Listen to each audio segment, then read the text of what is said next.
Good day, and what we have here is a brown box of mystery. What is within this box from Savfi? Well, what we have here today, ladies and gentlemen, is the Chinese clone console. These can be found all over eBay and various flea markets and places of that nature. The Chinese clone console is somewhat inconsistent. Some can be good, some can be bad, and some can be middling in quality. The Sega Genesis was one of the classic consoles of the 1990s. It had 4 separate hardware revisions. You had the Sega Genesis Model 1, which was by far the best as it could actually output stereo audio. The Sega Genesis Model 2, which wasn't too bad. The Sega Genesis Model 3, which was about the same quality as the Sega Genesis Model 2, although it couldn't use the 32X, nor the Sega CD. And finally, you had the Sega Nomad, which was Sega's attempt at a portable Genesis. Unfortunately, it was far too large to be all that comfortable to carry around. At the end of the Sega Genesis lifespan, what eventually happened was a wide variety of clone consoles were created, some of which were somewhat official. AtGames produces a few, and they're all pretty much overpriced crap. Well, what we're here to take a look at today is the PXP3 that lurks within the brown box of mystery. So with that, let's open it up. Of course, we have the AV cables, since many of these clone consoles will have the ability to export video to a TV. As you can see, this console only exports in mono, as it only has one audio plug. However, I have not been able to get this to work with a TV. I've plugged this into a TV, and I get no video or audio, so either the cables are broken or the machine doesn't use it. What we have here is a mini USB. That's for charging it. It does not come with a wall plug, but this works with a standard cell phone charger, which I've tested it out on. When I first opened it up, it did actually have some charge on the battery, so that was cool. We have 2 cartridges, and of course, this being a Chinese clone console, it's supposed to have a massive number of games, of which it has not nary a fraction. In fact, as you'll see, they eventually just start repeating fairly quickly. And of course, let's bring that in there as best we can. And that is Mario on there. And we remember all the great Mario games, right? On the Sega Genesis. Who's that Sonic guy? Who knows? Of course, on this other cartridge, also have a massive number of games that aren't actually on there. Random Special! And of course, we have Miles Tails Prower. And of course, no Sonic. And we have the device itself in a stylish purple sack here. And the unit itself actually is surprisingly good. It looks good. The controller on it feels good. The D-pad is not too bad. The D-pad actually feels a little bit better in some respects than the DS D-pad. The buttons feel pretty good. And overall, the build quality is pretty much superb, I'd have to say. We'll, of course, turn the screen on in just a moment. Also, the little label here actually looks somewhat official. I do think that this is slightly smaller than the original PSP that it attempts to ape. Now, of course, we have the user manual. And why would we not have Mario right in the middle of it? Because all those great Mario games, man. What's interesting, though, is the Chinese clone consoles are getting a lot better in terms of English translation. They actually make a bit of sense, and there's not altogether that much humor to be found. But we've got, thank you. Thanks for purchasing Playing Vision Portable, because there's a little accent mark. Playing Vision Portable product designed for many hours of game-playing fun. The product is small and portable, so you can take it anywhere. Please read the following contents prior to connecting and playing to ensure proper use and care. And pretty much that's the only marginally humor-filled thing. Now, of course, there is one minor element that is somewhat funny that is somewhat hard to find, where instead of TV, it's TM or something along those lines. But still, oh wait, here we go. Information contained here is subject to change without prior notice. Oh dear. But in any event, let's take a look at the device itself.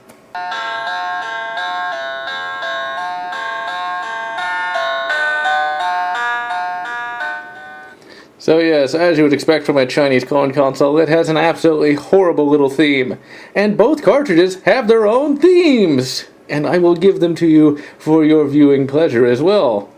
Now, what we have here are games already on the system. I did not actually know there were already some preloaded, mainly because I thought they were all on the carts. But it seems like there is a infeasibly large number of games. There aren't. I'd say there's about maybe 30 games, because eventually it just starts repeating over and over again. But there are some classic games on here. We've of course got Desert Strike, which is an absolutely awesome game that I highly recommend playing. It's actually part of a larger series. We've got Echo the Dolphin back there. We've got Revenge of Shinobi. We've got Ristar, Cannon Fodder, Psycho Pinball. Some really good games overall. And of course we have Angry Birds, which we will take a look at, although it's not nearly as funny as you would think, because it actually plays fairly well. This is a fairly well-made console, and you'll have to excuse the autofocus trying to focus. Now, realistically, the screen looks good. The only problem is, when playing it, and trying to get this thing to actually work here, you gotta remember, trying to figure out which button actually does what. But here we go. Let's listen to the music, shall we? Of which there is none right now. The sound effects don't sound too bad, but the music is crap, and you'll see that in some classic Sega Genesis games. But that is Angry Birds. I never was a big fan of it. I have played it on a legitimate phone. Now, you would think it would go, the screen would scroll back, but you have to scroll it back on your own, which is somewhat annoying. Graphically, this game doesn't look too bad. It actually looks pretty much like you would expect.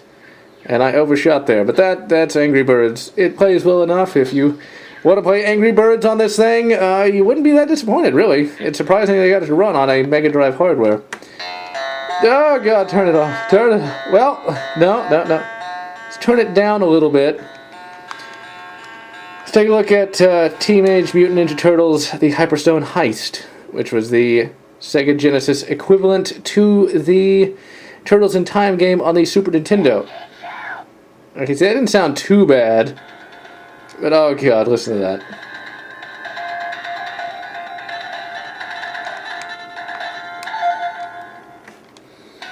I'll let you have this for your hearing pleasure.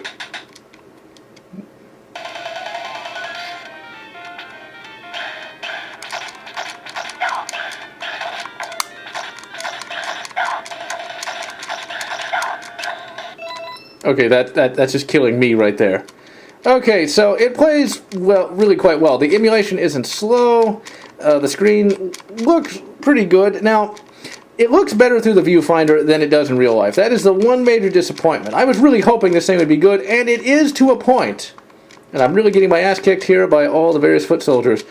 It looks good to a point on the screen. However, whoever was installing the screen on here, basically, the zone where you have to look at it to see the screen appropriately is offset a bit. If you look at it straight on, the screen is visible and you'll be able to use it, but it won't look quite right. Initially, I thought it was just my eyes being bad, as I do need to pick myself up some new glasses, but essentially you have to look slightly to the right to get the appropriate screen visual portion thing, whatever that's called, the sweet spot of the screen. Because if you look straight on, it looks wrong. Essentially, if you look slightly to the left on a major, not slightly to the left, but like all the way to the left on, say, a LCD screen, it'll look all weird. Well, when you look straight on, it looks all weird. Let's actually look at a different game here, that way you can hear some other horrible music. Now, if I'm not mistaken, on this initial one here, we're going to have... we got Ghostbusters. Yeah, see, a lot of classic games here. I think on this one we're going to have also Batman on the Genesis. In case you didn't know, the NES version of Batman is on the Genesis. Now, you got Golden Axe, Herzog's Zwei. I'm trying to find, I believe Aeroflash is on this particular one. We got Dark Castle, which is supposed to be complete crap. Marble Madness, I was unaware of that. But we have Mario Hockey. This I find amusing because technically having Mario on there is not wrong, but it's Mario Lemieux Hockey. Technically it's a Mario game, so they weren't necessarily lying. I know nothing about hockey, although it's one of the few sports that I can actually stand at times. Now let's see if I can't try to play this. I like how the camera's trying to zoom in on that guy's face. Welcome to Mario Leno Ice Hockey. Yeah, there's a Mario game on here. Come on, let's just see what the game looks like. Move it. I don't care about I'm probably not even going to know what I'm doing when the game starts. There we go. There's all the various hockey individuals. I do not know which one I'm controlling. Wait, I think I did something. Oh, crap, I don't even know. But, yeah, there you go. There's Mario Lino Hockey. So, yeah, if ever you want to know if there's a Mario game on the Genesis, that apparently is one. And it's on here, and I imagine it plays fairly well if you know hockey.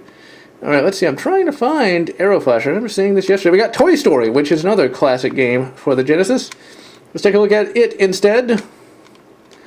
And as you can see, the screen looks really good. And it looks really good in real life. You just kind of have to hold it at an angle. There we go. That's what I was trying to say earlier. You have to hold it at an angle that is different from what you would normally do. So that can be kind of annoying. Let's listen to the sound, shall we? That doesn't sound that bad. But for whatever reason, these clone consoles just cannot ever get the sound right. I would imagine the music of this game sounds a lot better. This is a very late Genesis game, though. I think I'm still getting hit, since I've not played this game and I'm trying to play it through a viewfinder. I guess we cannot kill Mr. Potato Head there. Try to... Fucking helicopter. Okay, fuck it. Just fuck it, we don't care. Oh, God. And then I actually turn it up. Let's see here. Let's find another decent little game to show off here. I'm going to find Arrow Flash, assuming it's on here. We got Monopoly. Let's see, we got Mortal Kombat. Have not tried that. Wait, there's Super Mario Brothers. I did not see this. Let's try it. Fuck Arrow Flash. Oh dear. So they're apparently it said Super Mario World. Now it's just Super Mario Brothers. This is the SNES version, if I'm not mistaken.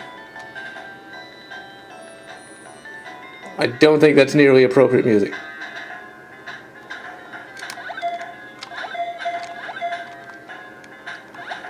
Well, this is a very interesting game here. Mario basically just falls immediately. I'm not able to actually jump on anything, and I just died.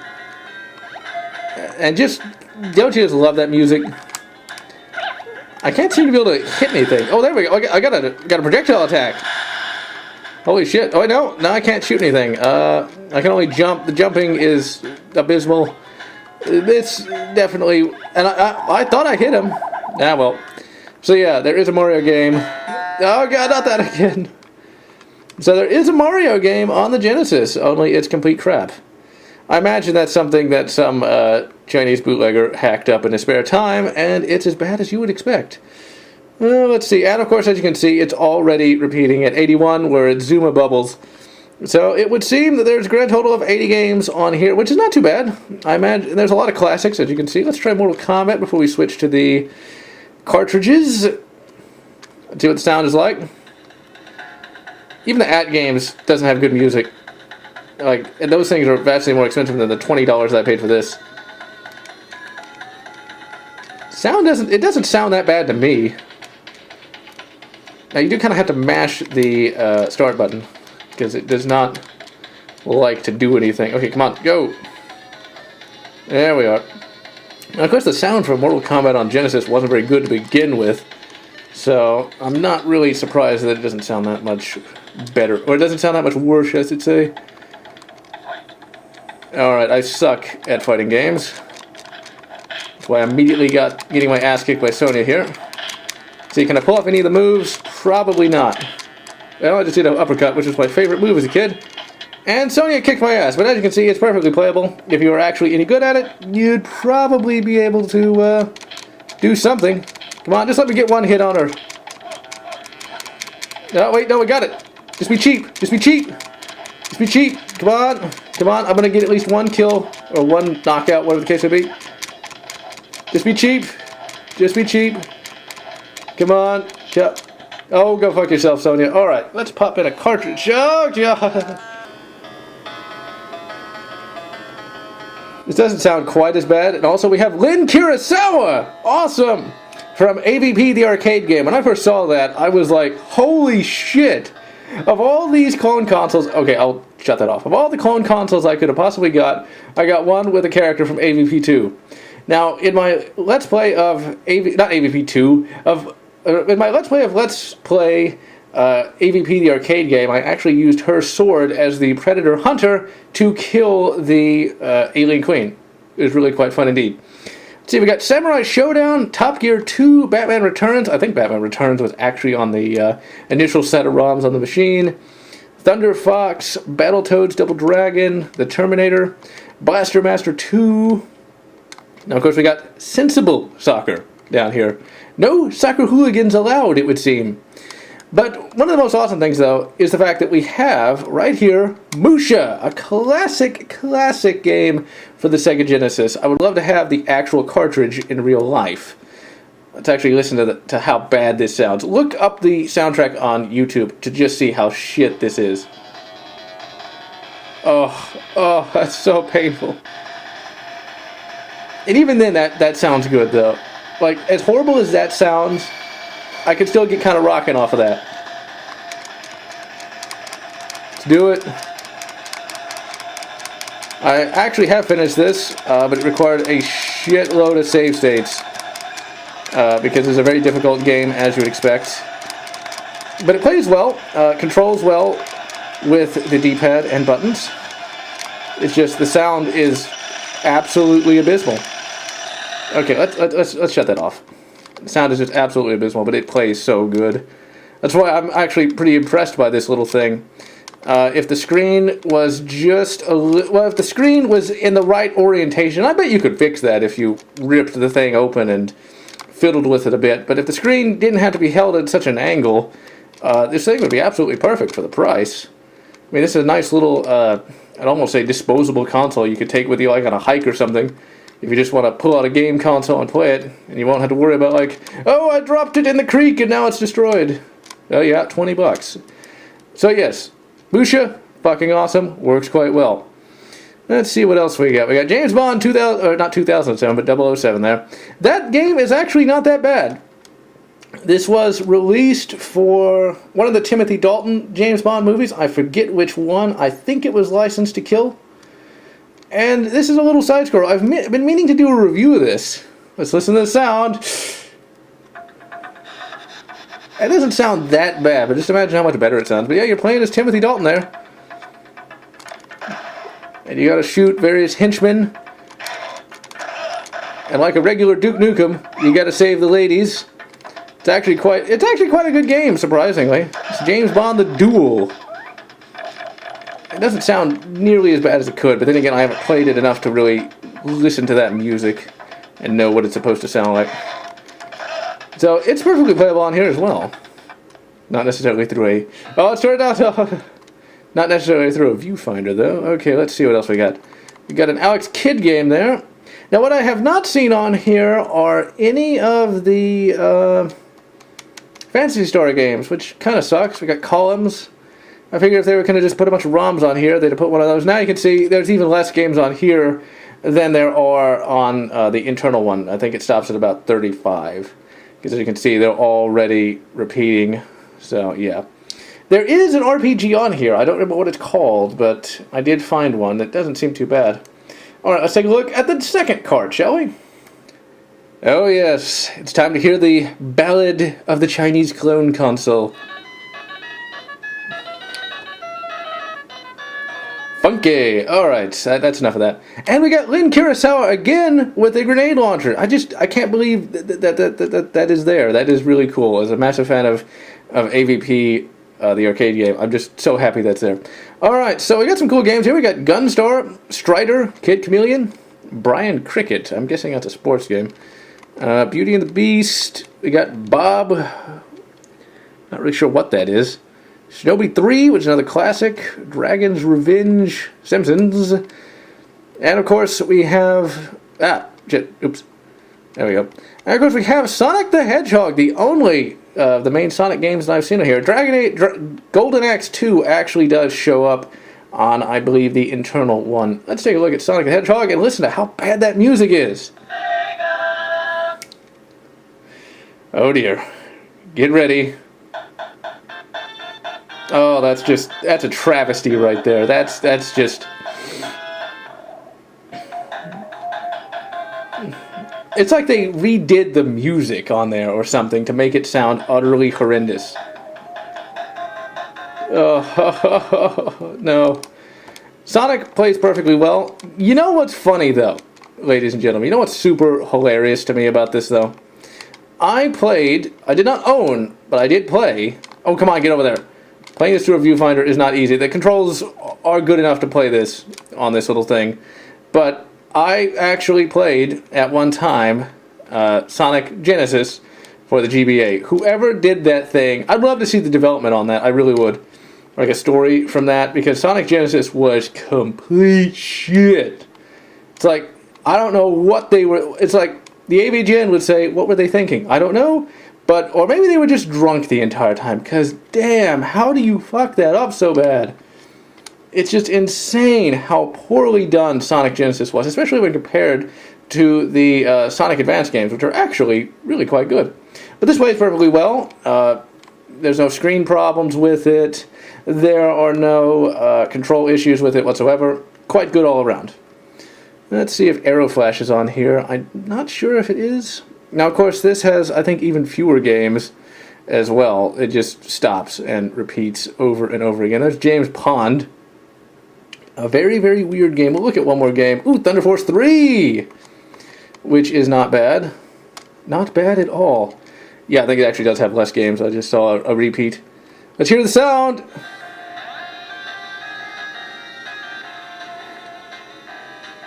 Yeah, I imagine it sounds much better on the real game, but still didn't sound that bad there.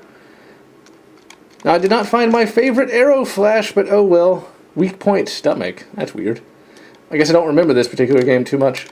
Although I mainly just played Lightning Force. Lightning Force. That game is actually somewhat difficult to get, as a lot of the ROMs do not actually work with a Genesis emulator, surprisingly enough. Alright, so as you can see, works perfectly fine. It is just...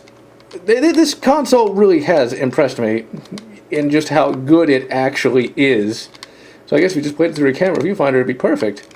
I'm hoping that the screen problem is not endemic in all of them. It's definitely better than, I think, a lot of the AtGames stuff, though. It's definitely a lot cheaper than the AtGames stuff as well. So with that, let's sum it up. And so that is the PXP3. It's got a good number of classic games on it. The screen works well enough. The device feels fairly well designed. So do I recommend it? Well, yes, this would make for a very good so-called disposable console, one you just throw in a travel bag and kind of forget about it. There are many times in my life where I've been traveling and wanted just some quick and easy gaming, and this would do quite well. And if you lost it or it was broken, it's easily replaced. Certainly a console you wouldn't mind taking with you when you didn't want to potentially lose, say, a prized GBA Micro or DS Lite or a 3DS. Overall, very, very impressed. Definitely well worth the $20. And so, this is GeneralLotz wishing you good GBA Micro, good DS Lite, or whatever makes you happy. If you like this video and want to see more Chinese clone console madness, please consider subscribing or potentially supporting me on Patreon, as it's through both ad revenue and your donations that I can continue to bring this great content. And also, if you want to see more reviewing madness, please be sure to check out my main channel.